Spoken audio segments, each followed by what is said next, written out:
하나님께서 우리에게 주신 말씀은 사도행전 9장 23절에서 30절까지 말씀입니다. 사도행전 9장 23절에서 30절 말씀입니다. 저와 여러분이 한 절씩 교도가 마지막 절 같이 있습니다. 여름날이 지나매 유대인들이 사울 죽이기를 공모하더니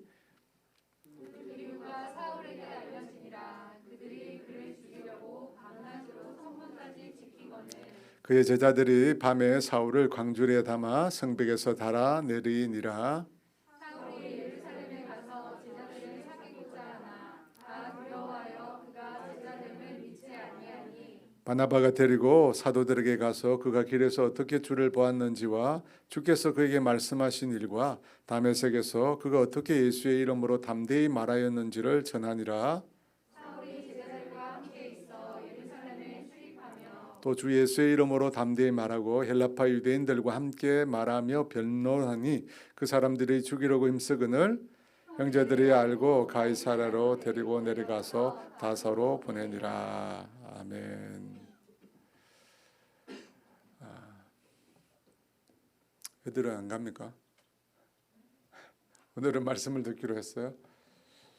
감사합니다. 여러분, 그리스도인이 되었다라고 하는 것은 그의 삶에 놀라운 변화가 일어났다라고 하는 뜻으로 우리가 해석할 수 있습니다. 왜냐하면 예수님을 우리 자신의 인생에 모심으로 인해서 우리 안에 오신 예수님으로 인해서 이전에 찾아볼 수 없는 놀라운 변화가 우리 가운데 일어나기 때문입니다. 앤소니 드멜로의 종교 박람회라는 책에 나오는 글이 있는데 이런 내용입니다. 어느 그리스도인이 된 사람과 불신자 친구가 함께 대화를 나누고 있었다. 불신자가 말을 합니다. 그래 자네 그리스도인이 됐다지? 그렇다네. 그럼 그리스도에 대해 많이 알겠군. 어디 좀 들어보세. 그 양반 어디서 태어났지? 신자 잘 모르겠네. 성경 공부를 너무 안 시킨 것 같아요. 모르겠네 그러네. 몇 살에 죽었나? 모르겠네. 설교는 몇 차례나 했어? 몰라. 아니 자네 그리스도인이 되었다면서 그리스도에 대해 아는 게 없잖아. 신자 자네 말이 맞네. 아는 게 아니라 아는 게 없어서 부끄럽네. 하지만 이 사실 하나는 분명히 알고 있지. 3년 전 난 주정뱅이에다 빚도 많았고 내 가정은 산산조각이 돼가고 있었지. 저녁마다 아내와 자식들은 내가 집으로 돌아오는 걸 무서워했지. 그러나 이젠 술도 끊었고 빚도 갚았고 우리 가정은 화목해졌네. 저녁마다 아이들은 나를 목이 빠져라 기다리게 되었거든. 이게 모두 그리스도께서 나에게 주신 복일세. 또한 그분이 나를 사랑하고 계시다는 것을 나는 알고 있다네. 이것이 내가 그분에 대해서 알고 있는 것이라네. 여러분 참 멋진 글이죠. 예수님을 믿는다라고 하는 것은 우리 삶에 이와 같이 놀라운 변화가 일어났다는 것을 의미합니다. 사울에게도 그와 같은 놀라운 변화가 일어난 것입니다. 그는 예수님을 만나기 전에는 예수 믿는 사람들을 잡아 죽이는데 앞장을 섰습니다. 예수라는 말, 예수를 믿는다는 말, 그 자체를 가장 혐오했던 그런 사람이었습니다. 그가 그런데 다메섹 도상에서 살아 역사하시는 예수님을 만나게 된 것입니다. 그 일을 시작으로 해서 사울은 눈을 뜨게 되었고 성령의 충만한 임재를 경험하게 되었고 세례를 받고 그리스도인이 되게 되었습니다.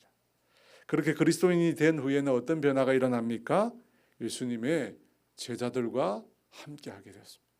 이전에는 그렇게 자신이 핍박했던, 혐오했던 그 사람들과 이제 함께 동거동락하게 되었다는 것입니다. 또 유대인의 회당에 들어가서는 담대하게 복음을 전했습니다. 예수님이 하나님의 아들이라고, 예수님이 메시아라고, 예수님이 구세주라고 담대하게 유대인들에게 복음을 전하게 되었다는 것입니다. 여러분 그와 같은 이 사울에게 일어난 놀라운 변화는 그곳에 모인 유대인들에게 엄청난 파장을 가져왔습니다. 예수를 핍박하던 자가 하루아침에 예수님을 메시아라고 전하는 자가 되었다는 것입니다. 사람들은 놀라는 것을 넘어서서 당황스러워하게 되었습니다.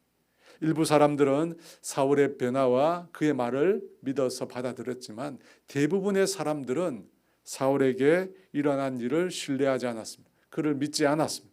23절에 보면 그것을 알 수 있는데요. 우리 같이 읽을까요? 열이 날이 지남에 유대인들이 사울 죽이기를 공모하더니, 사울을 죽이기를 공모했다고 합니다. 논의했다는 그런 의미입니다. 왜 사울을 죽이기로 논의했을까요? 이 유대교의 입장에서 보면 사울은 지금 배교를 한 거거든.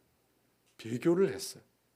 그것도 혼자 조용히 집에서 혼자 배교한 것이 아니라, 혼자 예수 믿고 변화된 것이 아니라, 자기가 예수 믿었다고, 또 예수님이 하나님의 아들이라고 구세주라고 밖에 나가서 열심히 떠드는 거예요. 예수를 로마의 반역자로 몰아서 죽였던 유대교 입장에서 보면 이 사울의 행동은 위험천만한 것이죠. 그래서 사울을 제거하려고 아무도 모르게 은밀하게 없애버리려고 했습니다. 그런데 다메섹 유대인들은 유대인 자기들끼리만 그와 같은 것을 의논한 것이 아니었습니다. 사울을 제거하기 위해서 본격적으로 다메섹에 있었던 공권력을 사용하기로 했습니다. 여러분, 그 내용이 고린도후서 11장 32절 33절에 나옵니다. 다메섹에서 아레다 왕의 고관이 나를 잡으려고 다메섹 성을 지켰으나 나는 광주리를 타고 들창문으로 성벽을 내려와 그 손에서 벗어난다. 여러분, 이 말씀에 보면 다메섹에서 아레다 왕의 고관이 사울을 잡으려고 했다고 합니다. 이 아레다 왕이 누구냐면 이 헤롯 안디바의 장인입니다. 이렇게 말하면 누군지 모르겠죠. 이 헤롯 안디바가 누구냐면 세례 요한을 죽였던 사람. 왜 세례 요한을 죽였죠? 헤롯 안디바가 동생의 빌립의 아내인 헤로디아를 아내로 삼았잖아요. 그런데 그 헤로디아 이전의 본처, 그 사람이 바로 누구냐면 아레다 왕의 딸이었던 거죠. 그 딸 때문에 아레다 왕이 헤롯 안디바를 이제 공격해서 쳐들어가는 일도 있었습니다. 이 아레다 왕이 또 묻혀 있는 장소가 아주 유명한 곳인데 페트라라고 합니다. 들어보셨어요? 들어보신 듯한데 세계 7대 불가사의 중에 하나가 페트라. 그곳에 고대 왕국이 있었는데 그 중에 이 알카즈네라는 곳이 가장 유명합니다.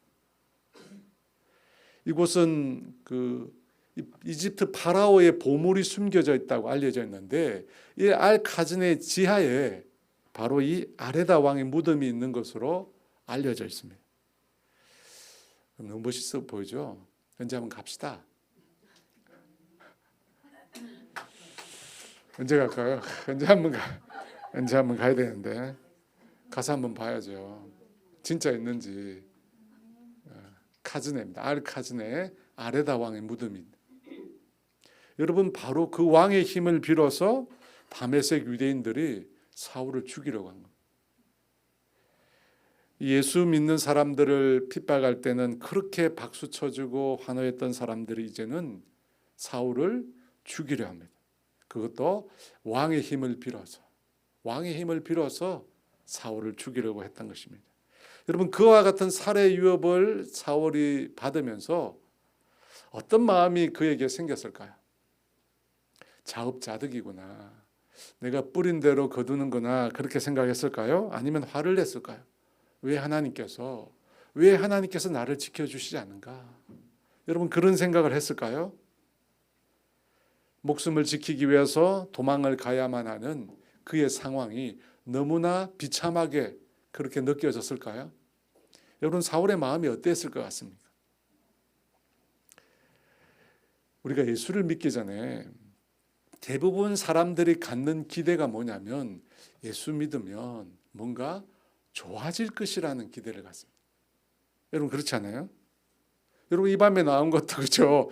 내가 오늘 이 밤에 나와서 기도하면 뭔가 좋아지지 않을까? 뭔가 하나님이 나에게 선물을 주지 않을까? 그런 마음 있지 않아요?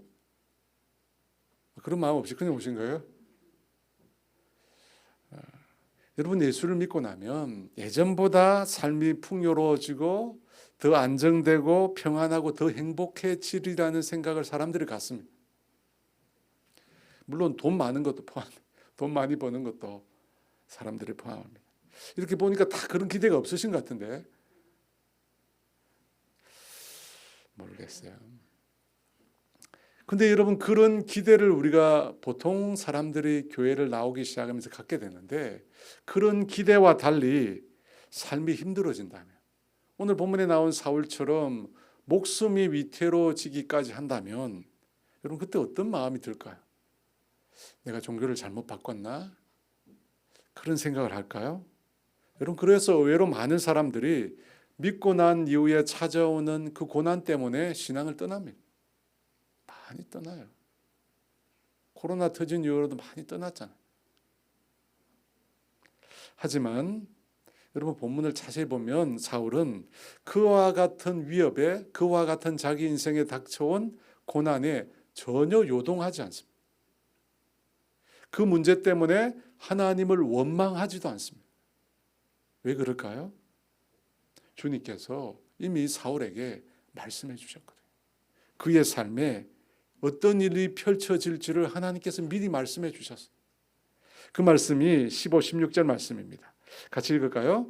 주께서 이르시되 가라, 이 사람은 내 이름을 이방인과 임금들과 이스라엘 자손들에게 전하기 위하여 택한 나의 그릇이라. 그가 내 이름을 위하여 얼마나 고난을 받아야 할 것을 내가 그에게 보이리라 하시니. 뭐라고 이야기하세요? 예수 믿고 난 다음에 얼마나 고난을 받아야 할 것인지 보여주시겠다. 이미 사울은 예수 믿은 이후에 자신의 삶에 일어날 그러한 문제들, 고난들에 대해서 이미 듣고 알고 있었던 것입니다.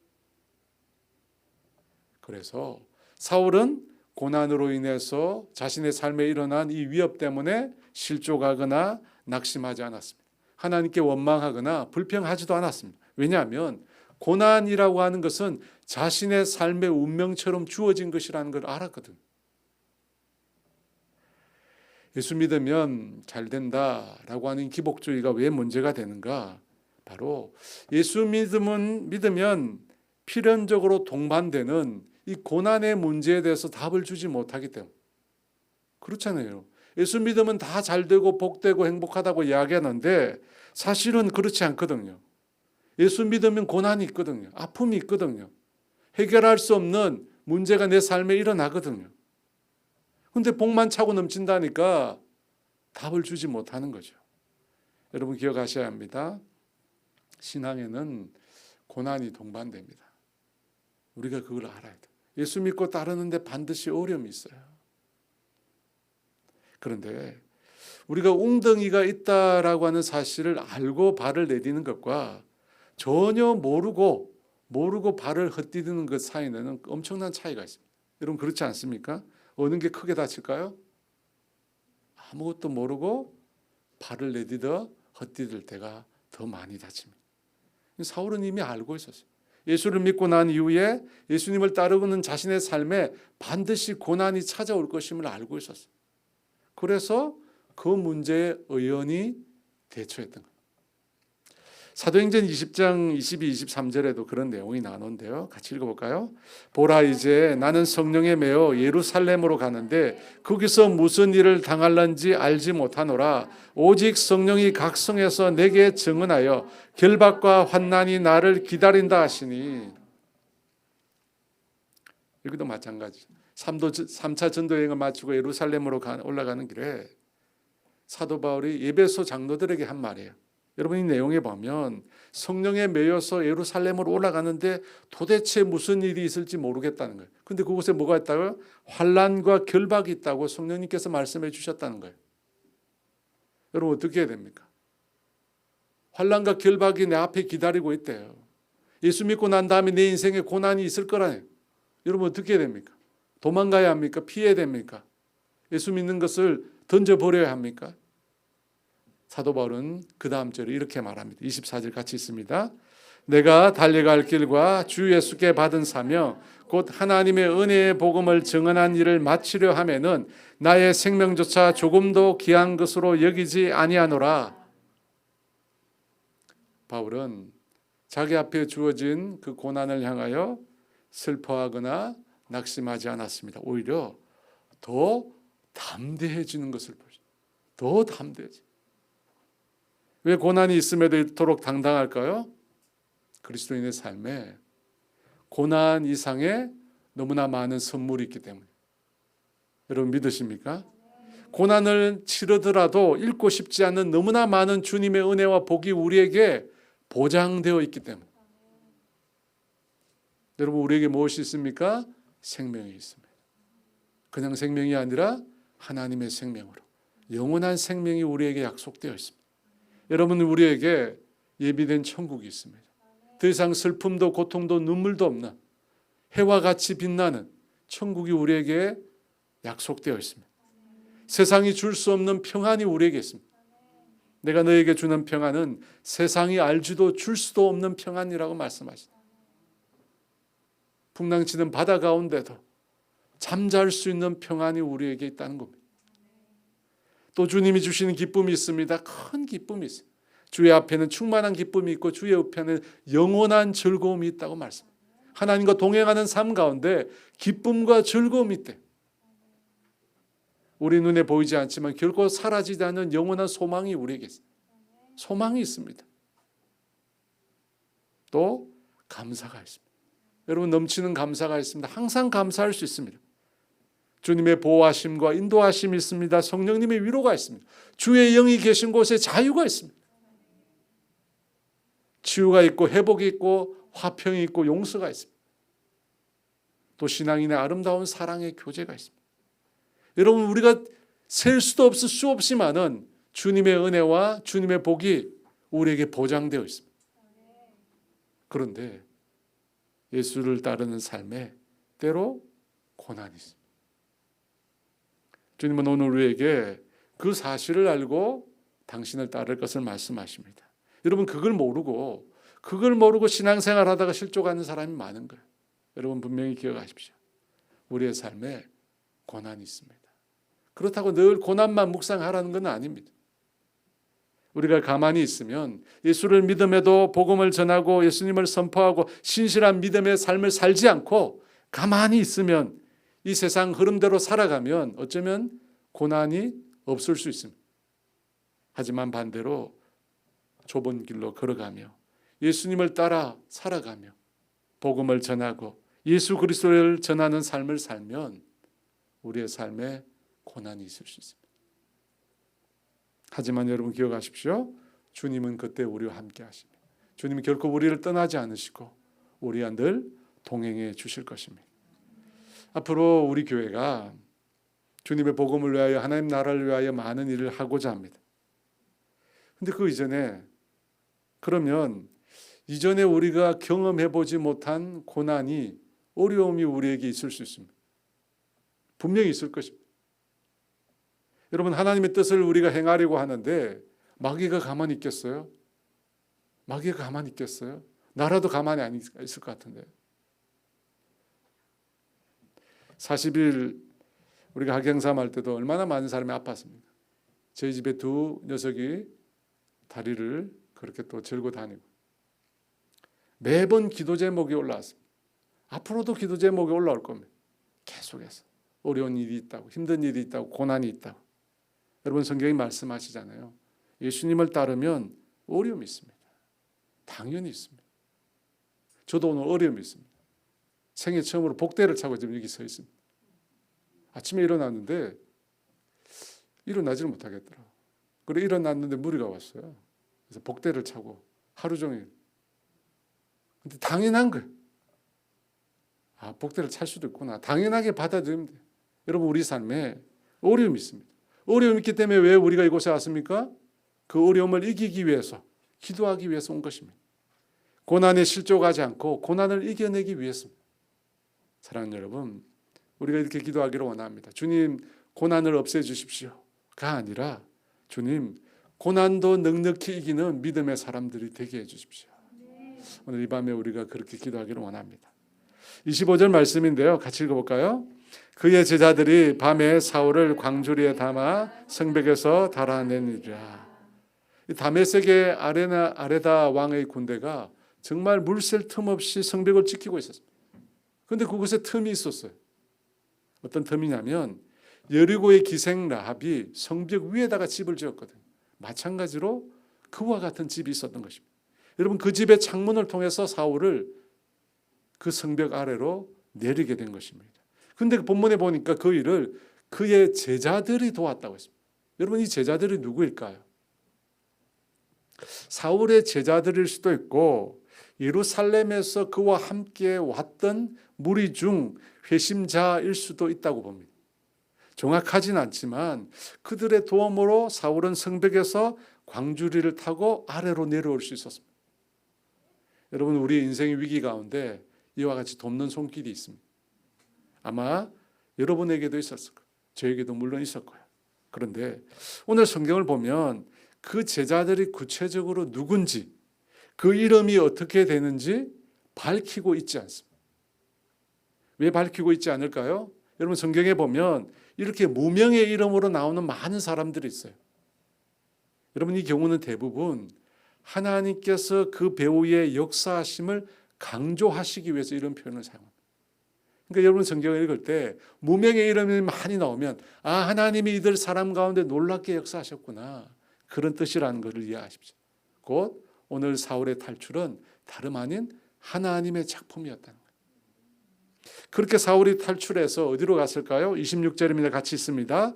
사울이 예루살렘에 가서 제자들을 사귀고자 하나 다 두려워하여 그가 제자됨을 믿지 아니하니 다메섹 성벽을 내려온 사울은 예루살렘으로 향해 갔습니다. 오늘 본문에 보면 사울이 다메섹에서 예루살렘으로 곧장 간 것처럼 보이지만 갈라디아서 1장을 보면 그렇지 않습니다. 처음 다메섹을 향했을 때를 기준으로 3년 후에 사울이 예루살렘으로 다시 올라간 것입니다. 3년 만에, 그러니까 예루살렘으로 돌아온 것입니다. 여러분, 그 3년 만에 예루살렘으로 돌아오면서 사울의 마음이 어땠을까요? 이때 우리가 흔히 하는 말이 있죠. 뭐라고 그래요? 만감이 교차한다. 무슨 말인지 모르겠지만 만감이 교차했어요. 여러분, 3년 전 그때 그 사울이 지금의 사울이 아닙니다. 여러분, 그렇죠? 이제는 완전히 다른 사람이 되었어요. 예수 믿는 자를 핍박하는 자에서 복음을 전하는 자로, 더 나아가서 예수님 때문에 핍박받는 자로 자신이 바뀐 겁니다. 예전에 사울이 핍박했던 그 사람이 이제 사울이 된 거예요. 여러분, 이런 변화를 뭐라고 그러죠? 상전벽해라고 그래요. 뽕밭이 바다가 되었다는 뜻이에요. 완전히 사울이 변화된 거예요. 핍박자가 아니라 이제는 주님이 말씀하신 대로 이방인과 임금들과 이스라엘 족속에게 복음을 전하기 위한 주님의 그릇이 되었어요. 영광스러운 주님의 교회의 일원이 되어서 사울이 다시 예루살렘으로 돌아가고 있습니다. 여러분, 그때 어떤 마음이 들까요? 막 흥분되지 않겠어요?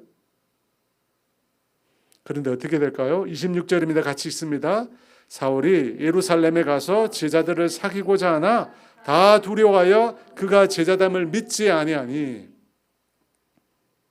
그런 들뜬 마음으로 예루살렘으로 가서 제자들을 만나는데 하나같이 사울을 두려워하고 만나려고 하지 않습니다. 사울이 예수님의 제자가 되었다는 걸 사람들이 믿지를 않았다는 것입니다. 그러면 왜 사울이 다른 곳이 아닌 예루살렘으로 돌아가려고 했을까요? 오늘 본문에 보면 제자들을 사귀고자 했다고 돼요. 제자들을 사귀기 위해서 예루살렘으로 간 거예요. 여러분, 사귀다는 말이 무슨 뜻이냐면 악교로 붙이다는 뜻이에요. 그러니까 사울이 예루살렘을 찾아간 이유는 단순 인사치레 하러 간 것이 아니에요. 나 사울이요 이렇게 소개하러 간 게 아니라는 겁니다. 다메섹과 마찬가지로 그 예루살렘 교회에 있는 성도들과 정말 깊은 사랑의 교제를 그가 원했던 것입니다. 예수 믿는 사람들과 깊은 그 교제를 위하여 그 땅으로 돌아간 것입니다. 그런데 어떤 일이 일어납니까? 사울의 기대와는 완전히 다르게 사람들이 사울을 두려워했어요. 그리고 그를 만나려고 하지 않았습니다. 그가 회심했다는 사실을 믿지를 않았어요. 여러분, 왜 그럴까요? 왜 사람들이 이런 반응을 보였을까요? 이전에 사울의 모습이 너무나 악명이 높았기 때문에. 시간이 꽤 흘렀음에도 여전히 사람들의 마음속에는 그렇게 예수 믿는 사람들 핍박했던 사울에 대한 이미지가 그대로 남아 있었던 거죠. 그걸 보면 대충 우리가 이해할 수 있어요. 상상할 수 있어요. 사울이 얼마나 악랄하게 예수 믿는 사람을 잡아서 핍박했는지를 우리가 상상해 볼 수 있어요.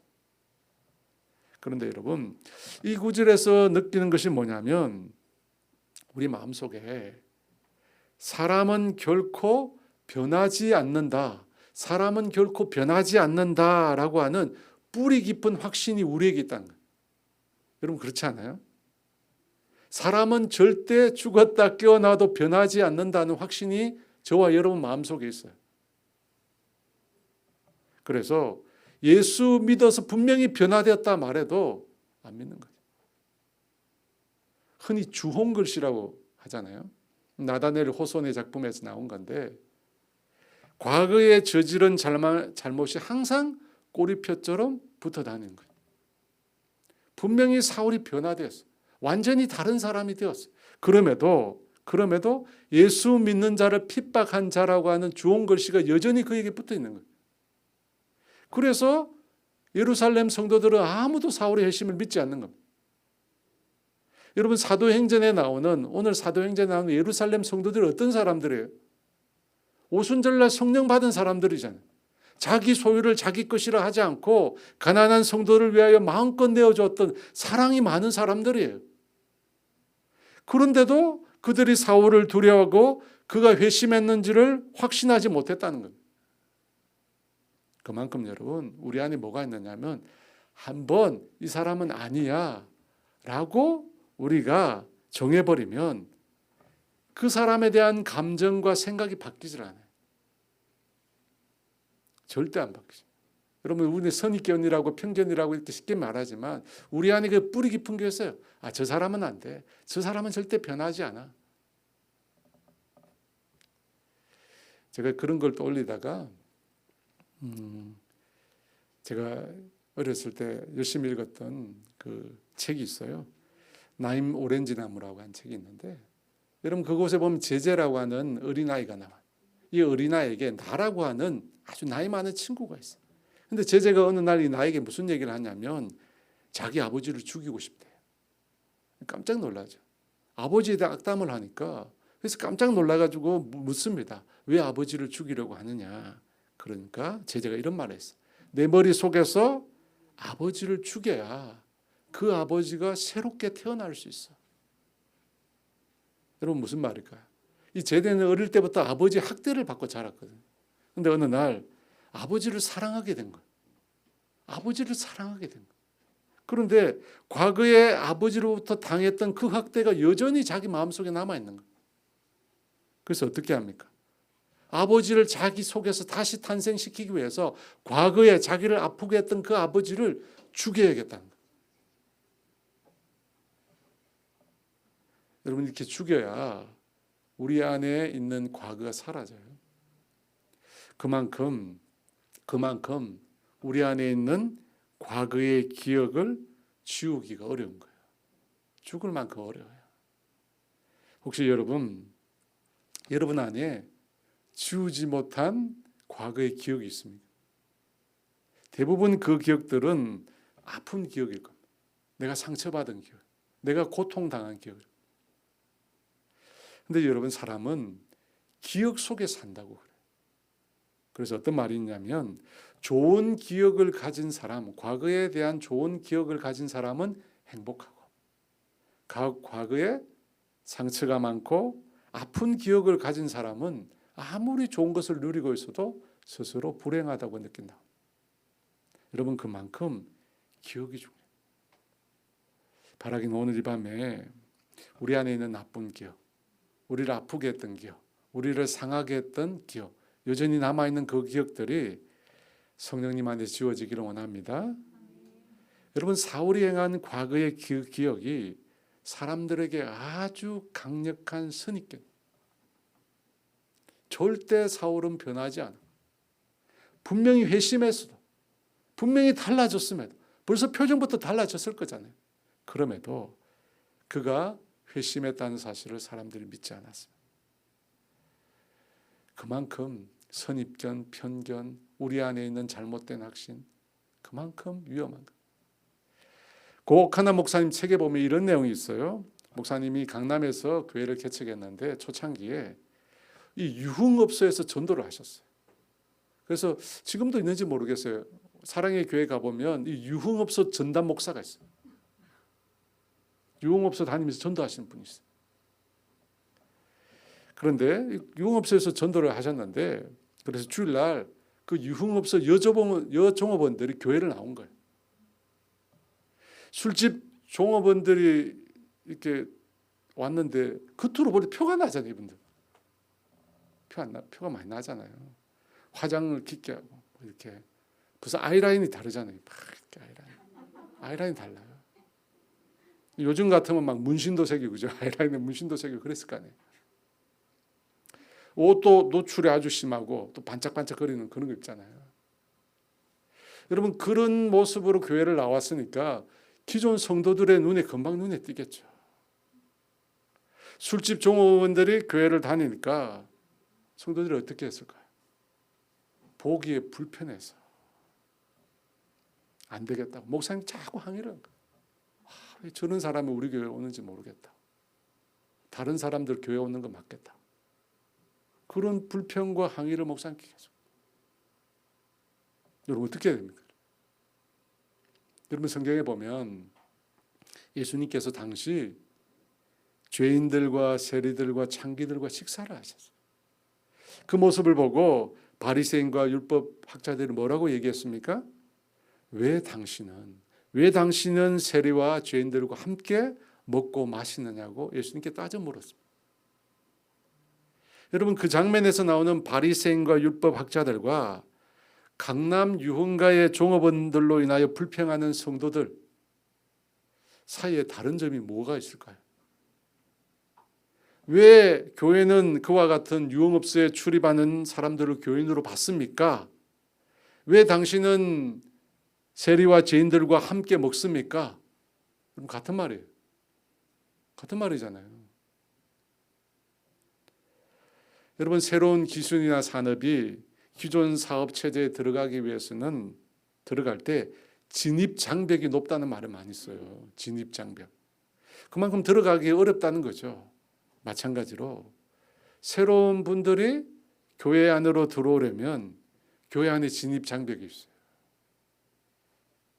여러분 그 장벽이 높으면 어떻게 될까요? 못 들어오는 거죠.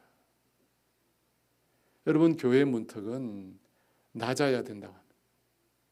누구든지 주님의 교회에 들어올 수 있어야 된다고 합니다. 여러분 교회에다가 우리가 카페를 많이 만들잖아요. 이 주변 사람들로 그 카페를 이용하라고 만드는 거죠. 여러분 그런 것도 중요하지만 정말 중요한 것은 누구든지 과거에 그가 어떤 잘못을 했든지 관계없이 주님의 몸된 교회에 나올 수 있도록 만드는 거죠. 여러분 그것이 진짜 교회가 해야 될 일이죠. 여러분 우리 교회는 아주 좋은 데 위치하고 있어요.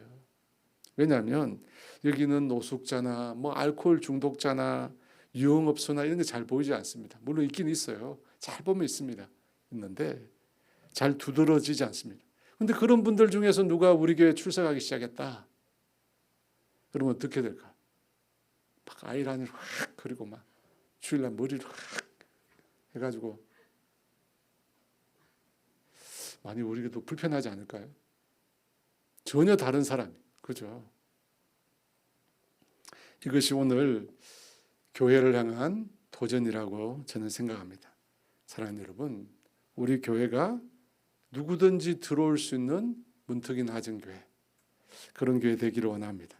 여러분 교회는 변화된 사람이 오는 교회가 아니잖아요. 오는 곳이 아니잖아요. 와서 변화되는 것이 교회입니다. 누구든지 올 수 있는 교회가 되기를 원합니다. 예루살렘에 있는 성도들과 깊은 신앙의 교제를 위해서 예루살렘에 왔지만 사울은 성도들을 만날 수가 없었습니다. 그들과 교제할 수가 없었습니다.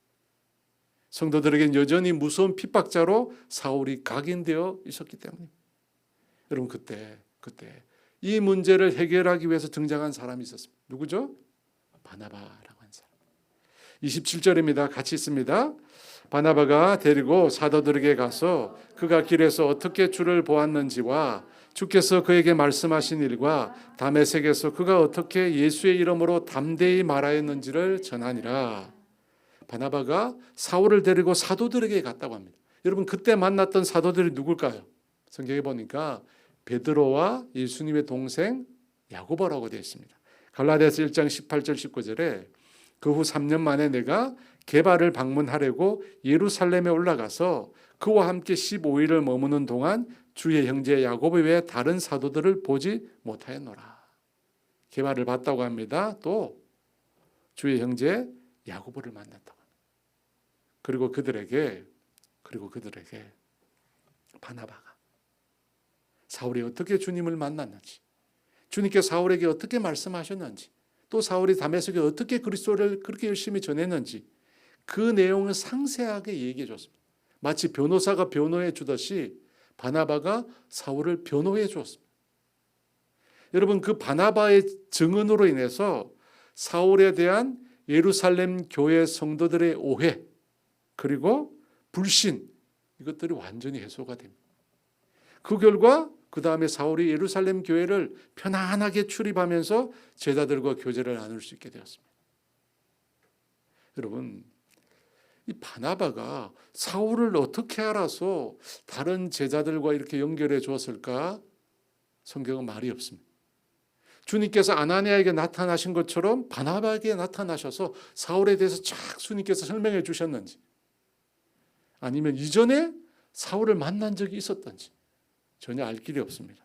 다만 분명한 사실이 있는데 그건 뭐냐면 예루살렘 교회 성도들이 가지고 있던 이 선입견, 과거에 대한 기억, 두려움, 주홍글씨 이것들이 누구를 통해서 깨트려집니까? 바나바를. 여러분 사울이 믿음의 주체가 된 것은, 예루살렘 교회 성도들과 교제할 수 있게 된 것은 다름 아닌 바나바의 공로 때문입니다. 바나바의 증언이 결정적이었던 거예요. 그러면 바나바가 도대체 어떤 사람이었길래, 그가 어떤 사람이었길래, 어떤 삶을 살았길래 예루살렘 교회 성도들이 바나바 얘기만 듣고 이 핍박자 사울을 받아들이게 된 것일까? 어떤 삶을 살았을까요? 성경에서 바나바가 처음 등장한 곳은 사도행전 4장입니다. 그곳에서 이 바나바가 자신이 소유한 밭을 팔아서 사도들 발 앞에 가져오게 됩니다. 사도행전 4장 36절 37절입니다. 같이 있습니다. 그브로에서 난 레위족 사람이 있으니 이름은 요셉이라 사도들이 일컬어 바나바라 번역하면 위로의 아들이라 하니 그가 밭이 있음에 팔아 그 값을 가지고 사도들의 발 앞에 두니라. 여러분 바나바는 구브로 지금의 키프로스 출신입니다. 키프로스. 이 바울과 바나바가 처음 전도여행을 시작해서 도착한 곳이죠. 아마 바나바는 이 오순절 절기 때 예루살렘을 방문한 사람이었을 것입니다. 추측이에요. 그리고 베드로의 설교를 듣고 회심한 3,000명 중에 한 명이 아니었을까? 아니면 뒤에 5,000명, 다시 회심한 5,000명 중에 한 명이 아니었을까? 그렇게 추측이 됩니다. 그렇게 은혜 받은 이후에 그냥 예루살렘에 뿌리를 내려버린, 그리고 교회 안에 어려운 성도들을 위하여 자신이 나중에 노후에 편안하게 쉬려고 산 땅을 팔아서 그 성도들을 위한 헌금으로 그가 드리게 됩니다. 전 재산을 헌납한 거죠. 그래서 그의 본명이 뭐냐면 요셉인데 사람들이 뭐라고 불렀느냐면 바나바로. 그러니까 바나바가 본명이 아니에요. 본명은 요셉이에요. 바나바는 사람들이 지어서 부른 이름이에요. 호칭입니다. 그런데 그 호칭의 뜻이 뭐냐면 위로의 아들이에요. 이 헬라어로 파라클레세우스라고 합니다. 파라클레세우스. 여러분 그 앞에 붙은 이 파라라고 하는 말은 나란히, 곁에라는 뜻입니다. 그러니까 바나바라는 말은 다른 사람 나란히 곁에 서 있는 사람이라는 뜻입니다. 여러분 그 의미에서 위로라고 하는 말이 나온 거예요. 여러분 이 호칭만 봐도 바나바가 어떻게 행했는지를 우리가 짐작할 수 있습니다. 그는 항상 어렵고 힘든, 도움이 필요한 사람들 곁에 있었던 사람. 다른 사람을 위로하고 격려하는 그런 삶을 살았던 것입니다. 그랬기에 요셉이라고는 아주 좋은 이름이 있는데도 바나바라고 사람들이 그를 칭하여 부른 것입니다. 여러분, 이 파라클레세우스라고 비슷한 말이 있는데, 이거 비슷한 말이 있는데 그 말이 파라클레토스입니다. 비슷하죠? 파라클레토스. 무슨 말이죠? 성경에서 보혜사라는 말. 성령님을 지칭할 때 보혜사라고 하잖아요. 그래서 성령님 역시 위로자, 우리를 변호하는 분, 우리 곁에 서서 도와주시는 분이란 뜻입니다. 여러분, 그렇게 예루살렘 교회 초기부터 바나바가 그와 같이 사도들로부터 예루살렘 교회 성도들로부터 신뢰를 얻은 사람이에요. 그래서 바나바의 말만 듣고 사람들이 사울의 회심을 받아들인 것입니다. 바나바가 또 어떤 사람인가? 이 바나바가 초대 예루살렘 교회에 파송을 받습니다. 그렇게 파송을 받아서 두 번째 교회인 안디옥 교회에 들어가게 되는데요. 그곳에서 바나바가 사역할 때입니다. 사도행전 11장 24절 같이 있습니다. 바나바는 착한 사람이요 성령과 믿음이 충만한 사람이라 이에 큰 무리가 죽게 더하여지더라. 바나바를 착한 사람이라고 이야기해요. 착한 사람 하면 예전에는 좋은 말인데 요즘에는 그죠? 요즘에는 별로 의감이 안 좋아요. 착한 사람 하면.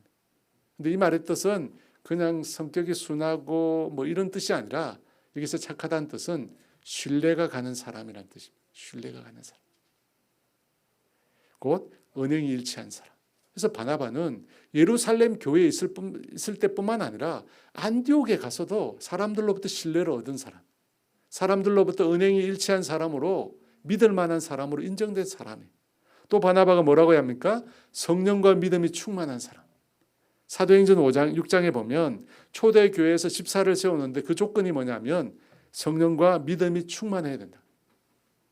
바나바 역시 여러분 인격적인 면뿐만 아니라 성령 충만하고 믿음으로 충만한 주의 일을 감당할 수 있는 사람이었습니다.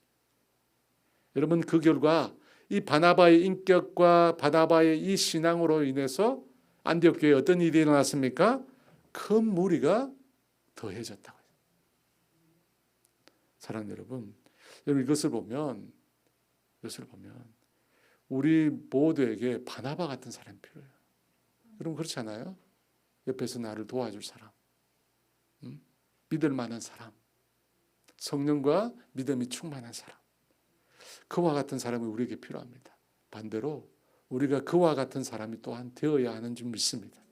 여러분 바나바가 없었다라고 한다면 과연 사울이 바울 될 수 있었을까요? 여러분 바나바가 있었기에 사울이 예루살렘 교회 성도들과 교제할 수 있습니다. 그리고 믿음의 공동체를 이룰 수가 있었습니다.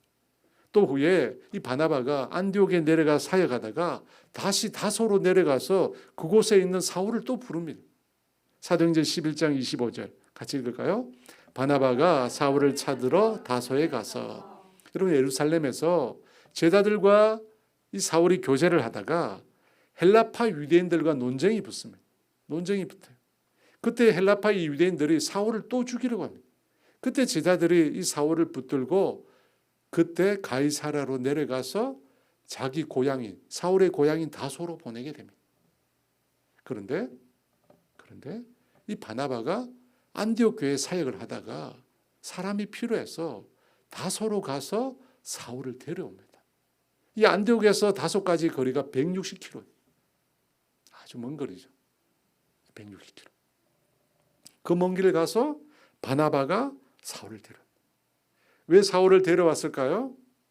여러분 한편 생각해 보면 지금 바나바가 안디옥 교회에서 목회하고 있잖아요. 그런데 사울을 데려와요. 사울은 어떤 사람입니까? 사울은 아주 뛰어난 사람. 성경에서 신약 성경의 반 가까이를 사울이 기록했잖아요. 그만큼 사울은 탁월한 사람. 그런데 그런 사람을 데려다가 함께 사역하면 어떻게 될까요? 여러분 그런 경험이 없으셔서 모르겠지만 자기보다 능력 있는 사람, 자기보다 더 잘하는 사람, 여러분 그 사람하고 같이 일한다고 생각해 보십시오. 어떨까요? 생각보다 힘들어요. 여러분 자기보다 뛰어난 사람하고 같이 사역을 하면 얼마나 열등감 느껴요. 여러분이 목사의 세계를 몰라서 그런데요. 목사의 세계를 몰라서 그래요. 힘들어요. 제가 아는 어떤 목사님이 올라가서 설교를 했어요. 설교를 하고 내려왔는데 담임 목사님이 부르더래요. 그리고 그런 말을 했대요. 나보다 설교 잘하면 이 교회에서 나가야 된다. 그럼 목사 세계 이런 세계예요. 자기보다 잘하는 사람, 능력 있는 사람, 달란트 있는 사람 함께 사역하기 쉽지 않습니다. 우리 교회는 안 그렇습니다. 걱정 안 해도 됩니다. 괜찮습니다. 그런데 바나바는 얼마나 인품이 좋은지 자기보다 더 뛰어난 사람 사울을 데려와서 함께 사역합니다. 그리고 사울을 나중에 더 자기보다 앞서 세우죠. 11장 26절에 보면 이런 말씀이 있습니다. 같이 있습니다. 둘이 교회 일령과 모여있어 큰 무리를 가르쳤고 제자들이 안디옥에서 비로소 그리스도인이라 일컬음을 받게 되었더라. 여러분 그들이 어떻게 사역했길래 성도들이 비로소 자신이 그리스도인이라는 정체성을 갖게 되었을까요? 무엇이 올바른 신앙인지, 무엇이 예수를 따르는 것인지 이 두 사람이 분명히 가르치죠. 그래서 이 두 사람으로 인해 안디옥 교회가 세워지게 돼요. 최초의 이방인 교회, 나중에 예루살렘 교회보다 더 영향력이 있는 교회가 돼요. 그리고 나서 1년 후에 두 사람은 선교 여행을 떠나게 됩니다. 사랑하는 여러분, 오늘 이 시대에 우리에게 이 바나바 같은 사람이 필요해요. 바나바 같은 사람. 함께 일할 때도 즐겁게 일할 수 있는 사람. 옆에 있는 사람들 더 세워주는 사람. 옆에 있는 사람들 달란트를 더 발견시켜주는 사람. 여러분 이런 사람들이 필요해요. 믿음과 성령이 충만한 사람. 어제 혐아님 집사님부터 한 톡이 왔어요. 근데 그 톡에 나오는 성경 말씀이 하나 있더라고요. 다니엘서 12장 3절 말씀인데요. 이런 말씀입니다. 같이 있습니다. 지혜 있는 자는 공창의 빛과 같이 빛날 것이요 많은 사람을 옳은 대로 돌아오게 하는 자는 별과 같이 영원히 빛나리라. 여러분은 바나바는 오늘 이 다니엘서 12장 3절에 나오는 성경을 빨리 내리면 안 되잖아요. 예. 마음이 급해요. 천천히 해야 돼요. 많은 사람을 옳은 대로 돌아오게 하는 사람. 너무 멋진 표현 아니에요? 여러분 제가 보니까 처음부터 많은 사람을 옳은 대로 돌아오게 하지는 않습니다. 처음에는 한 사람에서 시작하는 거죠. 사울 한 사람에게서 시작합니다. 그런데 한 사람 한 사람 주님의 마음으로 대하기 시작하면 점점 더 많은 사람들이 주님께서 붙들어줘요. 그러면 그 사람들을 다 주님께로 이끌어가요. 여러분 지금은 내 힘으로 못할 것 같지만 그렇게 한 사람 한 사람 주께 돌아오는 것을 보게 되면요 성령님께서 일하세요. 저와 여러분도 그렇게 많은 사람들을 주님의 사람들을 주께로 돌아오는데 그렇게 힘쓰시는 저와 여러분 되기를 소망합니다. 우리 함께 찬양하면서요 기도의 자리로 함께 나가기를 원합니다.